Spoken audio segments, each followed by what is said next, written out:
Hey yins guys, Salt and Prepper back here with another video. Today I wanted to go over my bug out bag, which is different than my 24-hour bag that I keep in my car. This is, okay, something just went down, I have to get away, I need to be able to sustain for a little while, and this should get me through at least 3 days on my own. Now, what are the 3 things that you need to survive? You need food, water, and shelter, and this bag can provide all 3 of those for me. So we'll start over here and we'll work our way in. This right here is my poncho. It's a Rothco poncho. I paid 10 bucks for it. Obviously good for the rain. I also use it for building a lean-to shelter. Next, I keep 2 headlamps and some spare batteries. Good to have around the camp. Next, I have a little Barlow pocket knife.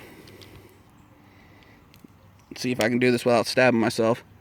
Just a little simple pocket knife to keep on you. Always good to have a knife or multi-tools on you. Next, these are some spare bungee cord that I have. Good to help rig up that shelter I was telling you about earlier. Over here, this is a white mesh cover. Just good for camo during winter. If you need to cover up your bag and leave camp. But kind of keeps eyes off you in the winter. Down here, for my Alice sack, I carry some spare little carabiner loops that go on the outside in case I get extra bags. I also carry some eyelets, some hooks. Good for any type of use you can really think of. Securing things to your bag, securing things around camp. Also, I have these tent stakes. Good for, yet again, hooking up your shelter. Moving down, simple mesh mosquito net. Tuck that under your hat, keep the mosquitoes off you during the summer.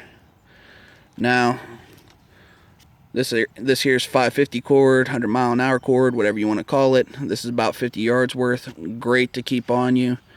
Excellent for survival circumstances. In fact, I'll be doing several different videos just on this alone and its different uses. Next, coming down, this is some gloves that I was issued while I was in the Army. Some glove inserts, always good to have on you. Down here, still keeping up with shelter. You still need to shelter your body, and that means changing out your clothes every so often.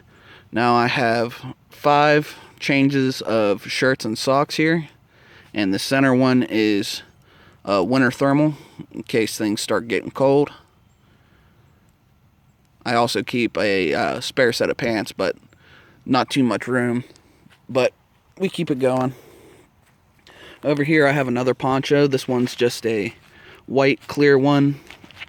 Use that as an extra one. Use it for winter time. Always beneficial to have extra covering. An emergency poncho right next to it. Yet again, doesn't hurt to have. Right here is instant repair in case I get tears in my rucksack or my shelter. I can repair it. I also keep some chem lights. Those are good to have around camp. You never know when your batteries run out in your headlamp or what have you. Next, this is FM 21-76 Survival Manual, Department of the Army. Now, not just on survival stuff, but the Army has tons and tons of field manuals and technical manuals. You can have a whole library on whatever interest you have. Survival, masonry work, anything. So if you're interested, if you have any kind of hobby interest, look into see if maybe the Army has something that might be beneficial in your hobby. Next, simple canteen, GI issue. Got the canteen cup. This one has the top spout there. You can hook up a straw to. Typically you use that for gas masks, but you can hook up a straw to it. Next, down here I have some MREs. Now, this one I believe is penne pasta, and this one is chili mac. Chili mac's my personal favorite, but with these, roughly the nutrition you get out of them, you can keep trucking for about a day. Down here is my first aid kit. I'm not going to tear into it now. That's going to be another separate video, but always important to have a first aid kit on you. Now going down here, I'm covering some of the larger stuff. I'll start up here with my pack. Right there is a mid-sized Alice pack, GI issued. They're a bit more comfortable in my personal opinion than the Molly rucksacks that they have now.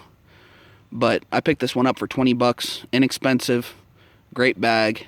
I actually use this one for my bug out bag, but I also carry it around for my workouts. Down there is the canteen cover I have on the belt down there.